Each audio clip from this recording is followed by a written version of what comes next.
একটা অসহায় মেয়ের সাথে এমন করতে তোমার একটু গা কাঁপলো না? আরে আমি কি করেছি? তুমি কি করছো সেটা তুমি ভালো জানো চেয়ারম্যান। আচ্ছা আমি বুঝতে পারছি না, আমার যদি বিয়ে করতেই হয় আমি গোপনে বিয়ে করবো কেন? সেটা তোমার বিবেচনা। জি, অবশ্যই সেটা স্যারের বিবেচনা। এই এই খাটাস, তোরা এখানে কে আসতে বলছে? আচ্ছা আমি তো আপনাদের কোনো কথাই বুঝতে পারছি না, যা বলার আপনাদের স্পষ্ট করে বলুন তো আমাকে। বলবো, সবই বলবো, একটু অপেক্ষা করো। ওই তুমি চলে আসছো। আচ্ছা নিশ্চয় সে তোমার স্বামী। জি।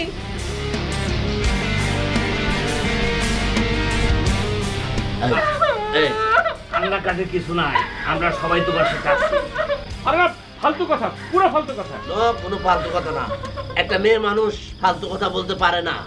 অবশ্যই ফালতু কথা, এই কিন্তু আমি চিনিই না, দেখি নেই।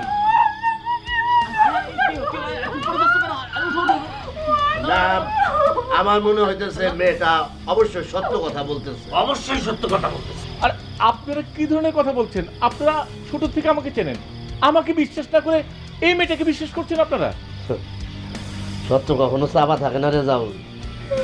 চাপা থাকে না, তারই বলতে দাও সব কিছু। এই মেয়ে, তুমি বলো বলো। আমি আর কি বলবো, আমারে তো সে শিকারই করতে চাইতেছে না। এই জীবন আমি আর রাখতে চাই না, আল্লাহ গো। এই মেয়ে, একদম ফালতু কথা বলবে না। আহা, ওরে বলতে দাও। চেয়ারম্যান সাহেব, তার কথা তো শুনতেই হবে। সে আমাদের গ্রামে গেছিলেন ৬-৭ মাস আগে, তখনই তার সাথে আমার পরিচয়। আমরা গরিব মানুষ, তিনি তখন আমারে নানান স্বপ্ন দেখানো শুরু করলেন।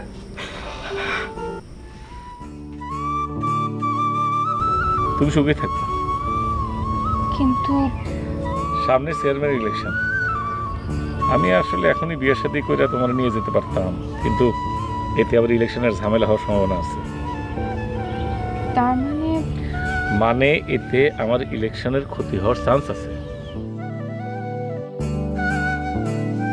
ইলেকশনে জেতাটা আমার খুব জরুরি, আমার জীবন নির্ভর করতেছে তার উপর। আপনি নিশ্চিত থাকেন, আপনার কোনো ক্ষতি হোক আমি চাই না। এদিকে এসো।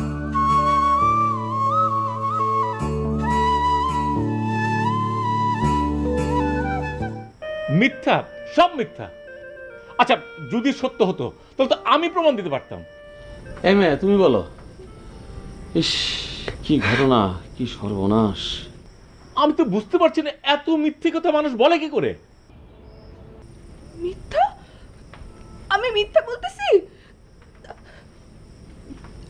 আপনার ঘাড়ে যে একটা সেকার দাগ আছে, ওইটা আমি যদি আপনার বিবাহিত স্ত্রী না হই, আমি জানলাম কি করে?